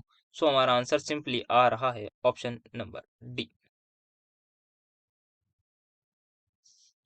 What is the systematic name of, अच्छा सिस्टमैटिक नेम किसे कहते हैं, सबसे पहले मैं बता दूं, IUPAC नेम को ही कहते हैं, ठीक है। इतनी बात समझ आ गई। So what is the systematic name of this, अच्छा इसका हमें सिस्टमैटिक नेम बताना है, तो देखते हैं चलिए। तो सबसे पहले लास्ट में तो मैं क्लोराइड लिखता हूँ बिना सोचे समझे, लिख दिया जी। अब यहाँ पे मैं देखूंगा एमीन है, यहाँ पे क्लोरीड है, तो पहले कौन आएगा, पहले एमीन आएगा, तो मैं लिख देता हूँ टेट्रा एमीन। ये हो गया टेट्रा एमीन। एंड कितने क्लोरीडो हैं, 2, तो 2 के लिए डाइक्लोरो या डाइक्लोरीडो, डाइक्लोरो लिख दिया, ठीक है। देन यहाँ पे मैं क्या लिखूंगा, यहाँ पे लिखूंगा मैं कोबाल्ट का नाम, अच्छा, कोबाल्ट का नाम लिख दिया। अब यहाँ पे मुझे बताइए, कोबाल्ट का नाम मैंने लिख दिया, तो यहाँ पे कोई ऑक्सीडेशन स्टेट लिखनी होगी, ऑक्सीडेशन स्टेट निकाल लेते हैं। एक्स लेट कर ली, प्लस 4 का कॉन्ट्रीब्यूशन में डायरेक्ट लिख रहा हूँ, 0 × 4 होगा, प्लस 2 के लिए -2, देन इसके लिए -1 इज इक्वल टू कितना, 0, क्योंकि नेट चार्ज होगा 0। सो एक्स की वैल्यू क्या आ गई मेरी, +3, कोबाल्ट 3। सो इसको काट दीजिए, इसमें 2 आ रहा है और इसमें कुछ है नहीं, इसको भी काट दीजिए। तो अब देखते हैं, इन्होंने पहले डाइक्लोरो को लिख रखा है, तो हमें पहले टेट्रामीन को लिखना है। सो हमारा आंसर क्या होगा, वो होगा ऑप्शन नंबर ए। सो नेक्स्ट टॉपिक जो आता है वो हमारा वो आता है आइसोमेरिज्म। आइसोमेरिज्म हमने अपनी ऑर्गेनिक में भी पढ़ा है कि सेम मॉलिक्यूलर फॉर्मूला होता है बट डिफरेंट या फिजिकल और केमिकल प्रॉपर्टीज होती हैं, या फिर हमारे स्ट्रक्चर्स भी डिफरेंट होते हैं। तो ये हमने आइसोमेरिज्म में पढ़ा है कि सेम मॉलिक्यूलर फॉर्मूला होना चाहिए, बाकी कुछ चीज़ें डिफरेंट होती हैं। तो सबसे पहले स्ट्रक्चरल आइसोमेरिज्म आता है हमारा, दो तरीके के डिवाइड होते हैं, एक स्ट्रक्चरल, एक स्टीरियो आइसोमेरिज्म। स्टीरियो में क्या था, ज्योमेट्रिकल और ऑप्टिकल, जो ऑर्गेनिक में थे, बट स्ट्रक्चर इसमें थोड़ा सा अलग है। सो इसमें फर्स्ट दे रखा है स्ट्रक्चरल में। इसमें क्या होता है, स्ट्रक्चरल में मॉलिक्यूलर फॉर्मूला तो सेम होता है but different structure of arrangement of ligands around the central atom. अच्छा, इसमें क्या होता है, इसमें क्या होता है, अरेंजमेंट ऑफ एटम्स और ग्रुप ऑफ एटम्स अलग होती है। यहाँ पे आप देखेंगे कुछ कुछ इस तरीके से, यहाँ पे हम स्ट्रक्चर की बात करेंगे, यहाँ पे कुछ ऐसा होता होगा कि कुछ अरेंजमेंट ऑफ लिगेंड्स में फर्क होगा, बस उनके उसमें नहीं होगा कि हम उनका वो देखें अरेंजमेंट किस शेप में है, क्या क्या कहाँ पे कौन किसकी पोजीशन है, ऐसा कोई नहीं होता। बस इसमें सीधा देखते हैं, इसको अभी समझेंगे। ठीक है, सो यहाँ पे आयनाइजेशन आइसोमेरिज्म आया था। सबसे पहले क्या होता है आयनाइजेशन का, मतलब आपको समझ में आ रहा होगा कि कहीं ना कहीं हम आयनाइज कर रहे हैं। आयनाइज करने का मतलब क्या है, वाटर में डालने, वाटर में डालने के बाद क्या होता है, एक एनायन मिलता है और एक कैटायन मिलता है, एक कैटायन और एक एनायन। अच्छा, इसका मतलब ये है जब हम कभी भी इसको वाटर में डालेंगे तो एक बार हमारे पास जो है कोई और सा एनायन मिलेगा, दूसरी बार कोई और सा एनायन मिलेगा। सो यहाँ पे जो ये लिखा हुआ है सीओ दिस एंड दूसरा ये लिखा हुआ है, ठीक है। इसको मैं अगर वाटर में डालूं, मैं इसको लिख देता हूँ, शायद आपको नजर नहीं आ रहा, SO4। जैसे ही मैं इसको वाटर में डालूंगा तो मुझे एक तो ये कैटायन मिलेगा पूरा, एंड मुझे ये एनायन मिलेगा। बट अगर दूसरा वाला जो है, दिस वन, अगर मैं इसको वाटर में डालूं तो मुझे क्या मिलेगा, एक तो मुझे ये पूरा कैटायन मिलेगा और साथ साथ मुझे ये वाला एनायन मिलेगा। सो ये कैटायन हुआ और ये एनायन हुआ, तो इस बार मुझे ये एनायन मिला और इस बार मुझे ये एनायन मिला, तो आयनाइज करने पर मुझे अलग मिला। तो यहाँ क्या लिखा है, exchange of ions inside and outside the coordination sphere. पहले कौन था बाहर, पहले था ब्रोमीन, अब कौन आ गया, अब आ गया सल्फेट। तो इन्होंने आपस में जगह एक्सचेंज कर ली है। इनसाइड कोऑर्डिनेशन स्फीयर पहले कौन था, सल्फेट था। बाहर कौन था आउटसाइड द कोऑर्डिनेशन स्फीयर, बाहर था ब्रोमीन। अब कौन है कोऑर्डिनेशन स्फीयर के अंदर, ब्रोमीन। बाहर कौन है, सल्फेट। तो ये है हमारा आयनाइजेशन आइसोमेरिज्म का, ठीक है। नेक्स्ट आता है हमारे पास लिंकेज आइसोमेरिज्म। बस सिर्फ और सिर्फ ये तब देख लिए जब भी कोई एम्बिडेंटेड लिगेंड दिख जाए, मतलब जो एक उसमें दो एटम्स होते हैं जो केपेबल होते हैं लोन पेयर डोनेट करने के, पर एक ही करता है, attach through different donor atom. जब ये अलग अलग डोनर एटम से अटैच होंगे तब हम वो करते हैं।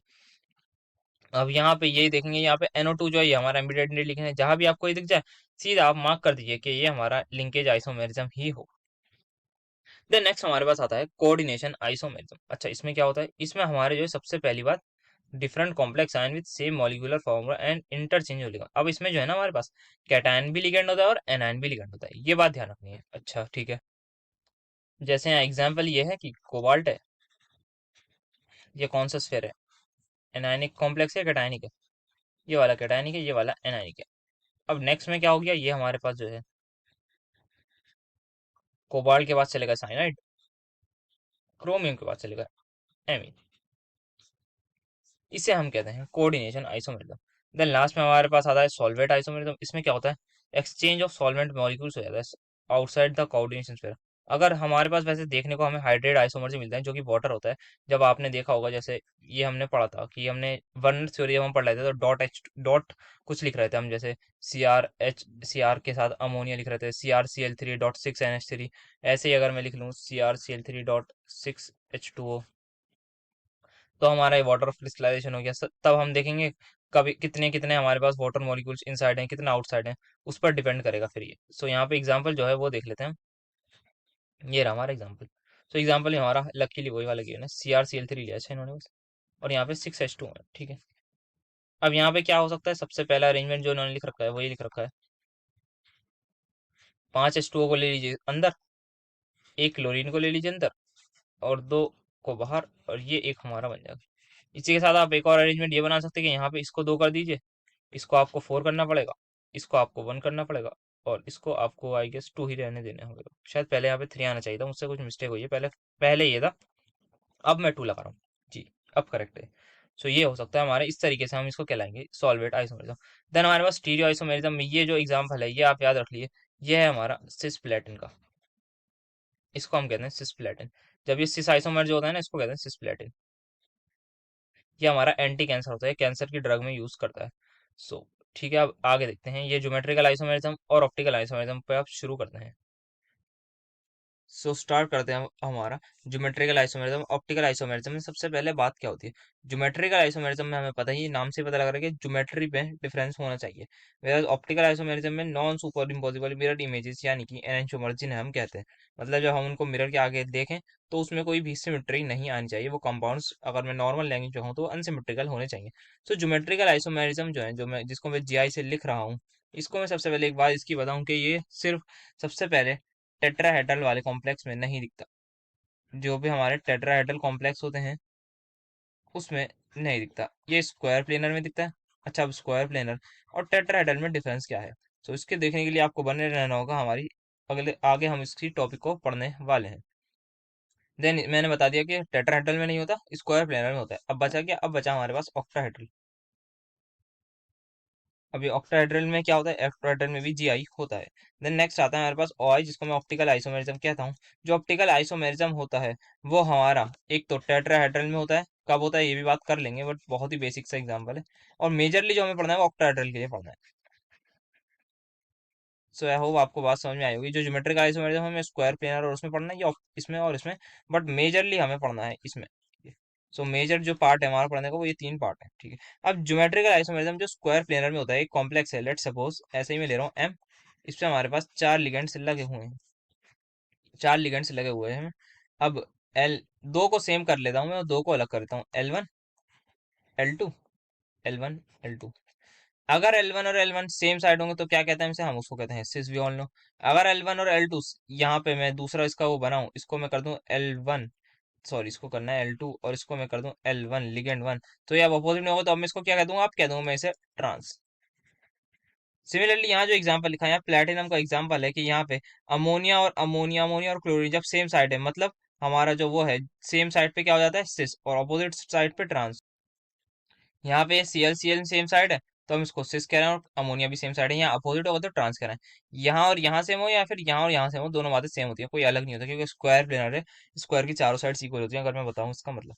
तो आई होप इसमें इतना डिटेल में नहीं जाना, बस ये ध्यान रखना कि दो अगर हमारे पास, तो अब यहाँ से ये बात ध्यान रखनी है, कोई मेटल है, उसके पास एक लिगेंड है, उसके पास दूसरा लिगेंड है, एक लिगेंड डबल हो, दूसरा लिगेंड डबल हो, तब अगर ये कॉम्प्लेक्स स्क्वायर प्लेनर है तो ये जीआई एग्जिबिट करेगा। कहने का मतलब ये है, जो पीछे वाला एग्जाम्पल था उसमें पीटी है मेरा मेटल, ए मैं ले लेता हूँ सीएल को, दो सीएल है, और बी जो है मेरा वो हो गया अमोनिया, और दो अमोनिया है। तो इस तरीके के अगर मेरे पास कॉम्प्लेक्स होंगे तो मेरे पास जीआई एग्जीबिशन होगा, इन स्क्वायर प्लेनर कॉम्प्लेक्स। और भी बाकी अगर अलग अलग आ गए तब भी करना है, पर इतना डिटेल में we don't have to go.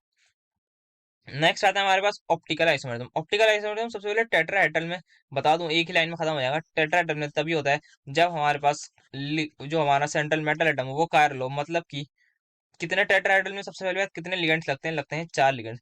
4 ligands सारे के सारे जो हों वो डिफरेंट हो, तभी जाके हमारा टेट्राहेड्रल में ऑप्टिकल आइसोमेरिज्म हम देख पाते हैं। बट अब बात आती है ऑक्टाहेड्रल की। सो ऑक्टाहेड्रल में सबसे पहला एग्जांपल हमें ये दे रखा है COEN का, दैट इज कोबाल्ट En3, और ये 3+ इसकी ऑक्सीडेशन स्टेट और चार्ज भी आ जाएगा। अब इन्होंने यहाँ पे स्ट्रक्चर बना रखा है इसका ऐसे, और यहाँ पे इसकी मिरर इमेज बना दी, तो ये दिख गया हमें अब यहाँ पे आप इसको और इसके ऊपर इम्पोज करेंगे तो ये देखेंगे ये आपस में एक दूसरे के ऊपर सुपर इम्पोज नहीं हो रही, तो हम इसको कहते हैं non super imposable mirror image. तो ये हमारा एक तरीके से शो कर रहा है ऑप्टिकल आइसोमेरिज्म कि बेसिकली इसमें सिमेट्री नहीं है, ये है इसका मतलब। ये हमने बात करी जब हमारे पास कोई भी लिगेंड क्या हो, बाइडेंटेट लिगेंड हो। और भी हमारे पास इसमें ऑप्टिकल आइसोमेरिज्म देखने को मिल जाता है, जैसे कि मैं अगर बात करूं, अगर एक इम्पॉर्टेंट चीज इसकी, इसके बारे में फैक और मर के बारे में, चलिए अभी जीआई के बारे में बात करेंगे। पहले ओआई का एक बार और बता दूं कि जब हमारे पास जो लिगेंड हो, वो हमारे पास हो। हाँ ये, जैसे ये अभी हमने रिंग पढ़ा, एक एग्जांपल है ये। ये है एक दूसरा एग्जांपल, COEN2Cl2। इसमें क्या होता है, इसका भी मैं स्ट्रक्चर अगर बनाने की कोशिश करूँ, इसका नेक्स्ट पेज पे बना देता हूँ।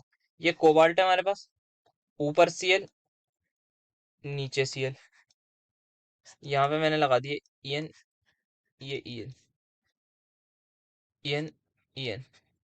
ये इसकी एक फॉर्म आ गई।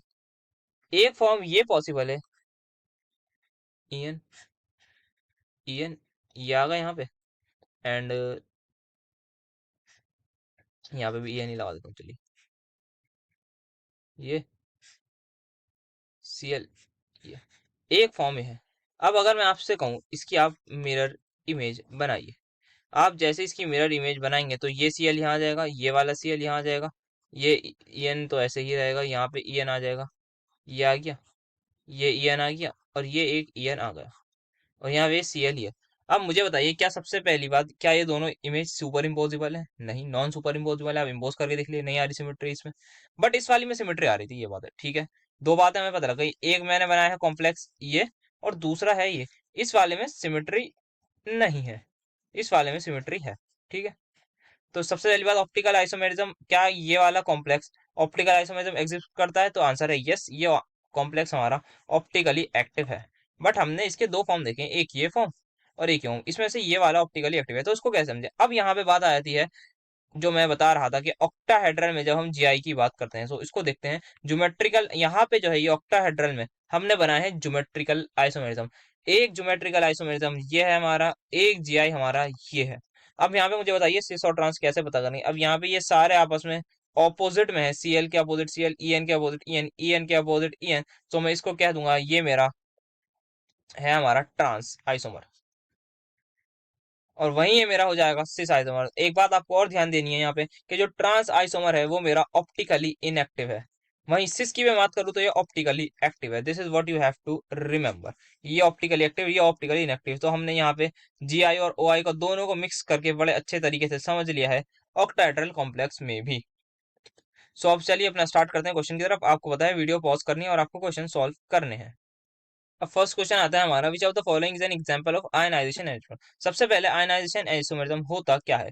ये जब होता है जब हम वाटर में आयन डालते हैं, तो हमारा जो आयन है वो अलग आना चाहिए, आयन हमारा डिफरेंट आना चाहिए इन वाटर, या फिर आयनिक स्फीयर में हमारा अलग होना चाहिए। सो देखते हैं। तो सबसे पहले यहाँ पे लिखा है कोबाल्ट NH3, ठीक है, बी आ रहा है बाहर, इस बार से ऐसा हो रहा है, तो मेरे हिसाब से यही आंसर होगा। बाकी और ऑप्शन देखते हैं। अब यहाँ पे आप देखिए, ये NO2 Cl2 सब कुछ सेम है, यहाँ पे ONO लिख रखा है, इसका मतलब ये है किस तरीके का आइसोमेरिज्म शो कर रहा है। सबसे पहले NO2 जो है वो एक एम्बिडेंटेड लिगेंड है। जब भी हमारा एम्बिडेंटेड लिगेंड आए, तब उस आइसोमेरिज्म को हम कहते हैं लिंकेज आइसोमेरिज्म। इसमें एक पार्ट में हमारे पास नाइट्रोजन का N डोनर है, एक में इस वाले में O डोनर है। तो इसको अगर नाम लिखना होता नाइट्रीटो N नाइट्रीटो O लिखेंगे। इसको हमने आयु पे कनेक्ट कर लिया। देन यहाँ पे ये हमारा एग्जाम्पल आ जाता है किसका? मेरे हिसाब से आपको डॉट H2 देखते ही समझ में आ गया होगा, हाइड्रेट आइसोमर्स का। एंड देन लास्ट में वी आर एबल टू सी, ये तो हमने शायद क्लास नोट्स में भी देखा है, ये सी कोबाल्ट ये इधर आ गया। सो ये हमारा हो जाता है कोऑर्डिनेशन आइसोमेरिज्म का। तो हमने तीनों आइसोमेरिज्म देख लिए, तो बचा हुआ ही आंसर होगा, और यही आंसर है, क्योंकि पहले Br बाहर है और बाद में SO4 बाहर है। हम वाटर में डालेंगे तो हमें एक बार ये आयन मिलेगा और Br में आयन मिलेगा, एक बार ये आयन मिलेगा और दूसरी बार सल्फेट आयन मिलेगा। सो हमें दोनों बार अलग अलग आयन मिल रहे हैं। सो आंसर हमारा यही हो जाएगा। अब नेक्स्ट क्वेश्चन आ गया हमारा, which type of isomerism is exhibited by this. तो ये अभी जस्ट हमने देखा है, तो मुझे नहीं लगता मुझे इसको डिस्कस करना चाहिए, आप इसका आंसर मुझे बता दिए। अब नेक्स्ट आता है, विच of the following complexes doesn't exhibit different geometrical isomerism. अच्छा, तो ये क्वेश्चन काफी ही ज्यादा अच्छा है, बट एक बार समझ लेते हैं। इन्होंने कहा है कौन सा ऐसा कॉम्प्लेक्स है वो ज्योमेट्रिकल आइसोमेरिज्म नहीं शो करता, ठीक है। तो सबसे पहले मैं बात करता हूँ डी पर। डी क्या है? MAA2। अच्छा, ये ए का मतलब ये है, जो जैसे मैंने आपको इसका, या फिर इसका जो मतलब है MAA2 का, और आगे लिखा है B2, it's equivalent to this example that we just did. A का मतलब यहाँ पर है बाइडेंटेट लिगेंड, और B2 मतलब कोई दूसरा। क्या ये हमने अभी पढ़ा है? हमने यही एग्जांपल देखा था, और इसको इससे रिलेट करने के जो EN है, मतलब ए का जो मतलब है वो करस्पॉन्ड कर रहा है किसी भी बाइडेंटेट लिगेंड से। Whereas B monodentate ligand से कॉरेस्पॉन्ड कर रहा है, खाली ए होगा तो वो मोनोडेंटेट होगा। तो ए हमारा बायोडेंटेट लिगेंड को कॉरेस्पॉन्ड कर रहा है, और ये हमने पढ़ा है, तो क्या ये जीआई शो कर रहा था? यस, ये जीआई शो कर रहा था। सो ये हमारा आंसर नहीं होगा, क्योंकि हमें नॉट बताना है। देन यहाँ पे आता है MA4BC, देन हमारे पास आता है MO4B2 एंड MA6। अच्छा, तो मैं अगर आपको यहाँ पे थोड़ा सा भी दिमाग लगा के आंसर आ जाएगा। MA6 जो है हमारे पास, वो ये होगा। क्या कभी ऐसा हो सकता है कि यहाँ पे कोई दूसरे लिगेंड एक दूसरे के अपोजिट आए? अगर इस ए को मैं यहाँ रख दूं तो बात तो सेम ही होगी, क्योंकि ए तो ए ही रहेगा। इस ए को अगर मैं यहाँ कर दूं तब भी सेम ही रहेगा। तो क्या कोई ज्योमेट्री में चेंज आ सकता है? हम इसमें कोई भी ज्योमेट्री में चेंज नहीं कर सकते। ये बात हमें ध्यान रखनी है कि कोई भी ज्योमेट्री में चेंज नहीं कर सकते हम इनकी ज्योमेट्री में। तो ये हमारा आंसर बिल्कुल ही, हमारा जीआई बिल्कुल शो नहीं कर सकता, क्योंकि यहाँ पे आप देखेंगे दूसरी चीज, यहाँ पे पूरी की पूरी एक सिमेट्री भी है। यहाँ पे आप और चीज देखेंगे, यहाँ पे इससे ट्रांस पॉसिबल ही नहीं है, क्योंकि सेम और अपोजिट कैसे किसको लगाएंगे हम? सबसे मेन चीज यही आएगी। सो हमारा यही आंसर आ जाएगा, दैट इज MA6। सो अब बढ़ते हैं, मैं इसका एक बार आपको सारे बता देता हूँ, ऑक्टाहेड्रल कॉम्प्लेक्स में कौन कौन शो करता है और कौन नहीं। सो ऑक्टाहेड्रल कॉम्प्लेक्स में सबसे पहले मैं लिखूंगा MA6। इसका मतलब क्या है? 6 के 6 लिगेंड सेम हो। दूसरा मैं लिखूंगा 5 सेम रहने दूंगा, एक अलग कर दूंगा। फिर थर्ड स्टेप में मैं क्या करूंगा? दो अलग कर दूंगा और दो same. Just a second. MA4B2 ये कर दिया मैंने। देन मैं करूंगा MA4 ही रहने दूंगा, क्योंकि यहाँ पे दो पॉसिबिलिटी है कि इसको मैं BC बना दूं। सिमिलरली अब मैं कर दूंगा MA3B3, ये कर दिया मैंने।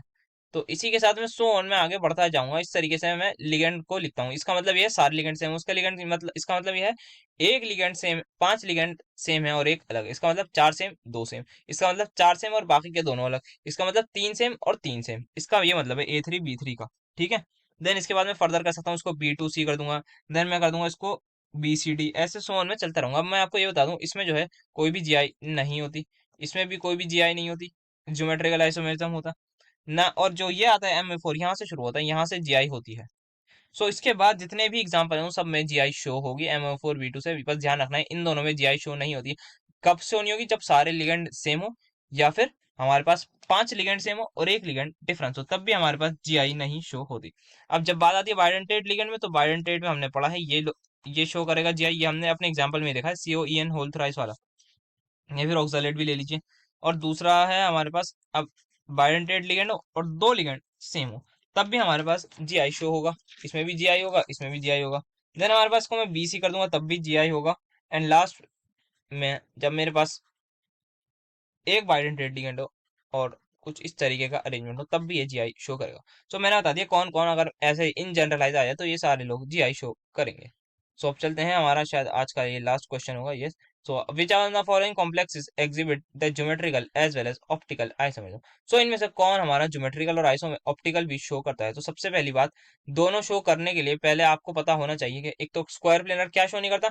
स्क्वायर प्लेनर हमारा शो नहीं करता। एक तो OI शो नहीं करता स्क्वायर प्लेनर, और टेट्राहेड्रल हमारा जीआई शो नहीं करता। तो इसका मतलब ये है कि आंसर कहीं ना कहीं ऑक्टाहेड्रल से ही आएगा। जो बात हमारी आएगी कि हमें ढूंढना है, सबसे पहले ऑक्टाहेड्रल कॉम्प्लेक्स ढूंढना है। तो आइए ढूंढते हैं। तो सबसे पहले मैं देखता हूँ उसके पास कितने लिगेंड है, 1 2 3 4, और सारे के सारे मोनोडेंटेट हैं। तो ये मेरा या तो स्क्वायर प्लेनर टेट्राहेड्रल होगा, वो हम आगे आगे बात करेंगे क्या होगा एग्जैक्टली। तो ये आंसर नहीं हो सकता। देन इसको देख रहा हूँ मैं, ये भी आंसर नहीं हो सकता, क्योंकि इसमें भी 4 लिगेंड है। यहाँ पे बायोडेंटेट है। इसका कोड अगर मैं आपको बात करूँ, कोऑर्डिनेशन नंबर अगर 6 है, तो मेरा ऑक्टाहेड्रल लिख लीजिए। अभी के लिए कोऑर्डिनेशन अगर अगर 4 है, तो आप लिख लीजिए या तो टेट्राहेड्रल हो या फिर स्क्वायर प्लेनर, कुछ भी हो सकता है। वो क्या होगा आगे पढ़ेंगे। अब यहाँ पे कोऑर्डिनेशन नंबर 4 था दोनों में, यहाँ भी 4 था, यहाँ भी 4 था। यहाँ क्या, यहाँ 6, यहाँ 6। तो इनमें से देखना है कौन करेगा और कौन नहीं करेगा। सो सबसे पहले मैं बताना, which of the following complexes exhibits geometrical isomerism as well as optical isomerism? तो सबसे पहले हमारा आता है COEN thrice, and then PTCl2 EN2। So अभी हमने शायद, मेरे हिसाब से ये हमने अभी देखा था, और लास्ट ही पेज पे हमने ये देखा है। Just a second. And thank God ये क्वेश्चन हमने आ गया है कि ये जो MA3 है, ये हमने जो देखा था यहाँ पर, ये हमारा ऑप्टिकल आइसोमेरिज्म शो कर रहा है। ये क्या है? Optical isomerism. इट मींस यहाँ एक करेक्शन ये होगी कि ये जीआई, मैंने बोला था जीआई, पर ये शो करता है OI। ये जीआई शो नहीं करेगा। जीआई का मतलब क्या है? अरेंजमेंट अलग हो। अगर सारी चीज सेम होगी तो आप कैसे डिफरेंट कर सकते हैं? तो ये OI शो करेगा, ये जीआई शो नहीं करेगा। ये वाला हमारे पास जीआई भी शो करेगा और OI भी शो करेगा। इसका हमने केस भी देख लिया। इसमें इसको हमने डिटेल में देखा है कि सिस वाला जो है वो शो करेगा OI, बट ट्रांस वाला जो है वो ऑप्टिकल आइसोमेरिज्म नहीं शो करेगा, ये हमने देख भी लिया है। तो मेरे हिसाब से आपको कोई प्रॉब्लम नहीं आएगी इस क्वेश्चन में भी। दैट इज हमारा, वेयर इज द क्वेश्चन। सो यहाँ पे ये जो कोऑर्डिनेशन नंबर 6 तो है, बट ये सिर्फ और सिर्फ ओ आई ही शो करता है ओनली। वेराज ये हमारा ओ आई भी शो करता है, ये हमारा जे आई भी शो करता है। हमने ये भी देख लिया कि इसकी जो सिस फॉर्म है वो हमारी ओ आई शो करेगी, जो ट्रांसफॉर्म है वो नहीं करेगी, but overall it will show optical isomerism. So हमारा आंसर हो जाएगा यही ऑप्शन नंबर बी।